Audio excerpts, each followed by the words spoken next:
4 minutes. The second video 14 seconds, and the PowerPoint presentation, which has 28 slides. We don't know how long it will take, but just to warn you that that is within your time. Your time will be taken into consideration. We will not lose time like we did yesterday. We are very keen. Most obliged, my lady.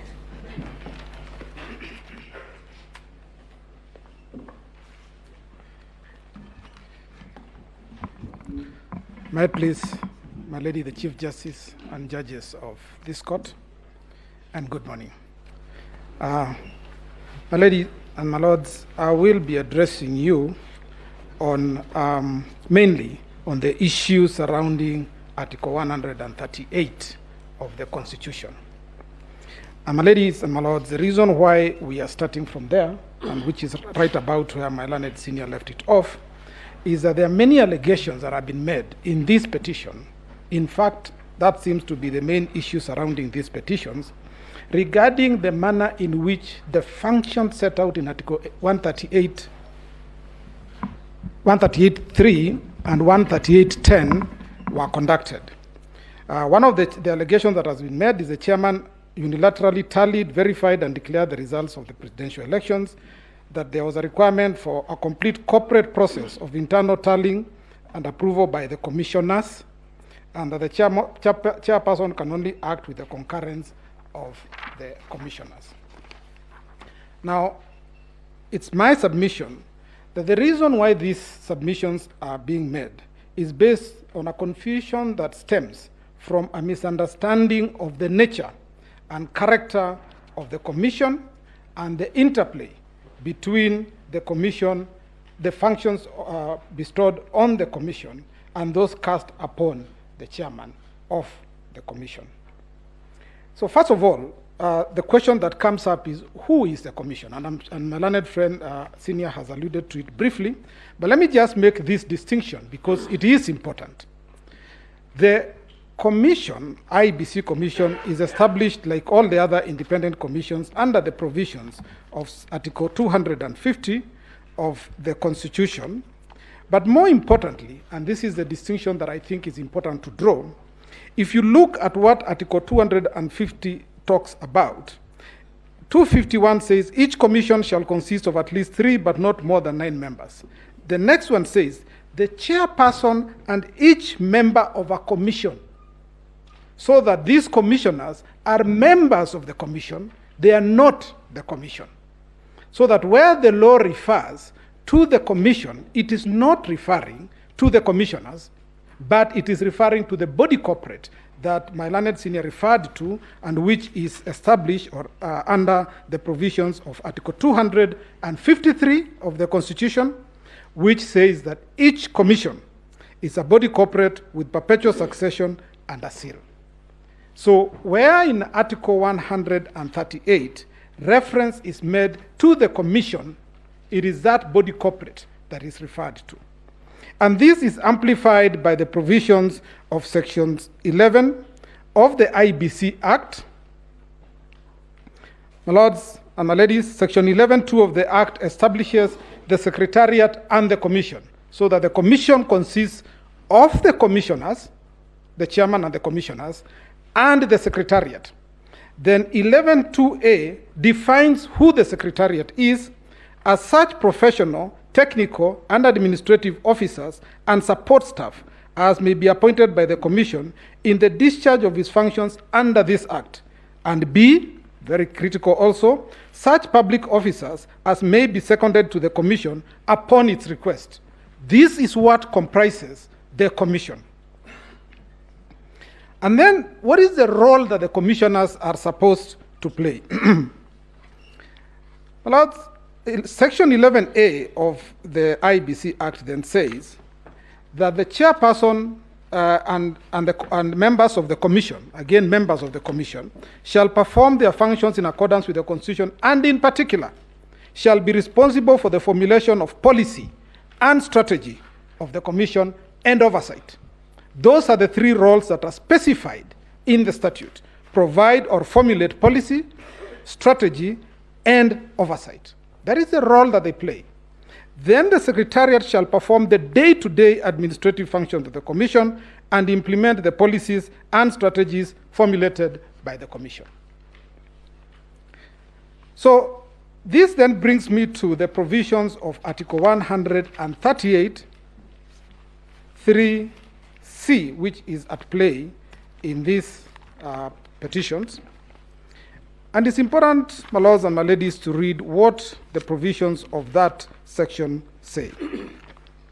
And the reason why I go straight to that provision is because the petitioners are using that provision to say that the provision requires the commissioners to be involved in the process of tallying, verifying, and declaration of the results.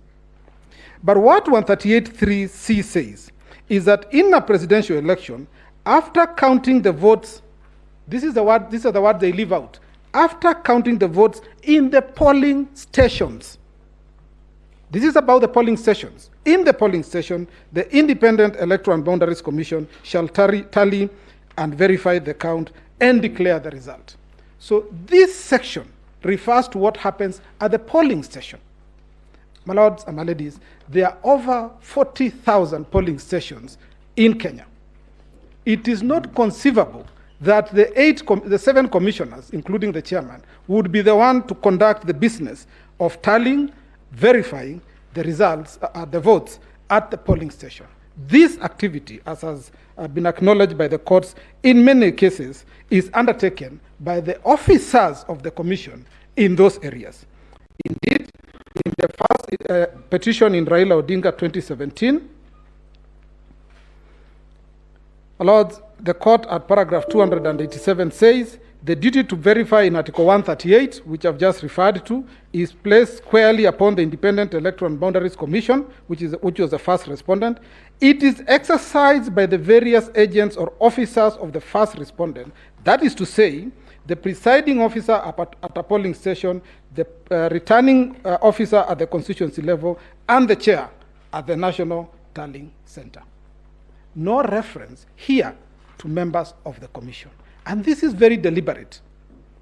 The process of conducting an election is a statutory process. It is set out in statute.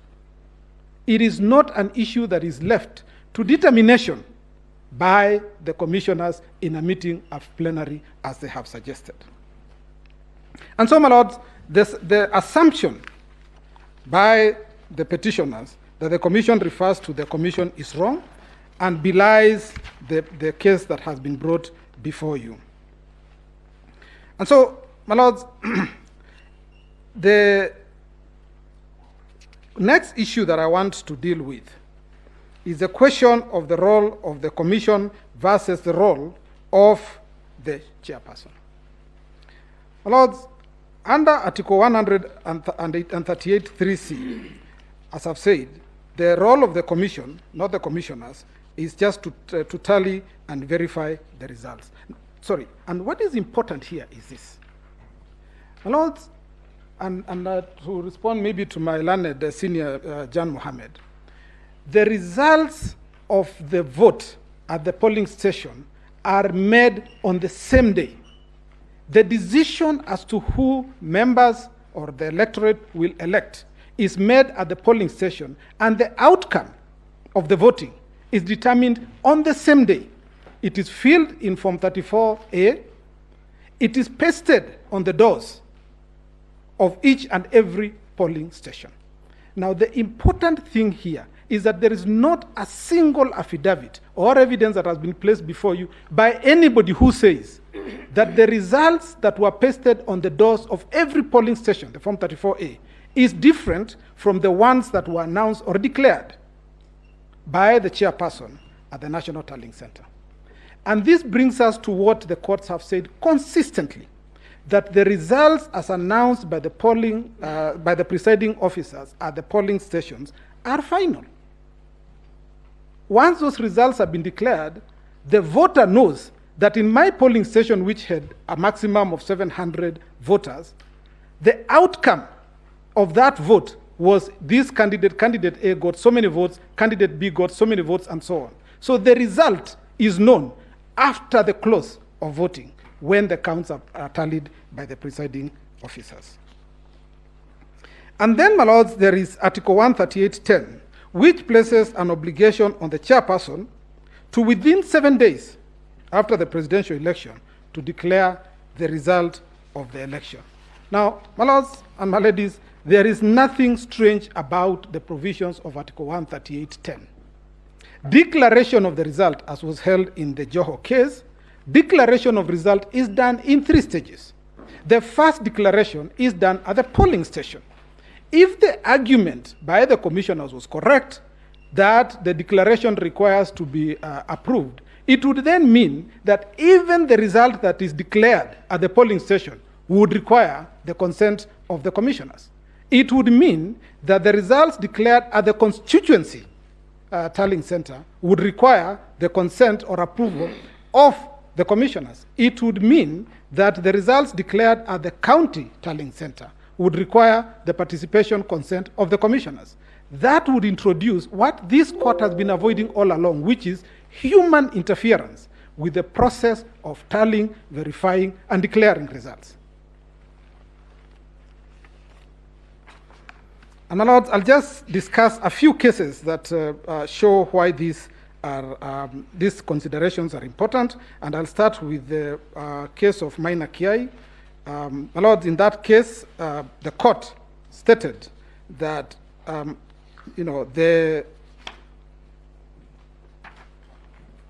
lord, let me start with the Raila Ondinga versus Iebc, the 2017 decision. At paragraph 287, it says, the duty to verify in Article 138 is squarely placed upon the Iebc, and that this duty runs all the way from the polling station to the constituency level and finally to the National Tallying Center. There is no disjuncture in the performance of the duty to verify. It's exercised by various agents, that is to say the presiding officer at the polling station, the returning officer at the constituency level, and the chair at the National Tallying Center. Nowhere in that decision do you hear reference to members of the commission. It refers to specific officers whose duty it is to verify and declare the results. And why is this critical? At paragraph 288, this court explains why this is important. And it says, the simultaneous electronic transmission, and my learned friend will talk about the electronic transmission. Paragraph 288, the verification process at all these levels is elaborately provided for in the Election Act and regulations. I will jump up to the part which starts by saying, but this electronic transmission also acts an insurance against potential electoral fraud by eliminating human intervention, intermeddling in the results tallying chain. Now you are being told that the commissioners need to be involved in the process of verifying and declaration of the result. This introduces exactly what the court said. We do not want human intervention or intermeddling in the chain of result declaration. And this ensures that there is no variance between the declared results and the transmitted ones. Now, the chair, again, plays a critical role in this whole process. In paragraph 365 of the same judgment, this court said that the chair has the duty of receiving the Form 34A as received from the constituency returning officers by signing the taking over section of Form 34B. It is his duty to do so. And then, my lords and my ladies, I deal with the issue that was raised that said that the chairperson styled himself to be the returning officer in respect of the presidential elections, and the suggestion that was made is that this title does not exist. First, my lords and my ladies, this is it's wrong. That's not the correct position. The chairperson undertakes the role of declaring results, which is a role that you'll find under the under the Elections Act, is a role reserved for a returning officer. But just to lay this whole issue to rest, my lords and my ladies, in the case of Raila Ondinga versus the Law Society of Kenya, this is the first Raila Ondinga 1, 2017, at paragraph 8, this is what this court said. It says, the second respondent who is the chairperson, Independent Electoral and Boundaries Commission. That's the second respondent. The second respondent, comma, the chairperson of the Iebc, who is the returning officer for the presidential election. Even this court recognized that is the role he plays. So it is not himself who styled himself. Even this court recognized that role and says it's constitutionally mandated under Article 138 of the Constitution of Kenya to declare the result of the presidential election and deliver a written notification of the result to the Chief Justice and the incumbent president. So that the role of the chairperson in the declaration of the results is recognized both under the Constitution, Article 138, but this court also specified that in playing that role, essentially what he's doing, he's playing the role of a returning officer. But this was even emphasized further in the clarification decision that was rendered by this court in 2017, and at paragraph 61 of the majority, the decision by the majority, the court said that at paragraph 61, it says that the it talks of, it's a long sentence, but my lords and my ladies, I just want to read what is critical. It says the constituency returning officer aggregates Form 34A from the polling station into Form 34B before generating Form 34B. Doesn't the returning officer verify the figures in Form 34A? Is it not a fact that the second respondent, as the national returning officer, so that even in the clarification, when we came back to court and sought clarification, this court confirmed that in fact this gentleman is the returning officer, national returning officer, for purposes of the presidential election. And so the issue of him styling himself, my lords, does not arise. And it just shows you the levels to which the chairman has been unfairly vilified in a situation where the law is quite clear in the conduct of, on how he should conduct his affairs. The other thing that was also clarified a lot, my lords, and I'm just referring to this because there's no need for me to argue this, if the authorities already say so, is that the chairperson, that the verification that is referred to in Article 138, 3C, this court said that the verification that is undertaken by the commission employees, by the people that we saw in the rotunda, in the tallying center, it says the first respondent on behalf of the second respondent, commission employees on behalf of the chairperson, must verify the results against those in the transmitted Form 34A. So that the way the petitioners have put it is completely the other way around. They are suggesting that the chairperson is the one who undertakes activities on behalf of the commissioners. It's actually the other way around. It is the commission employees that undertake the verification process on behalf of the chairman to enable him declare the outcome of the results.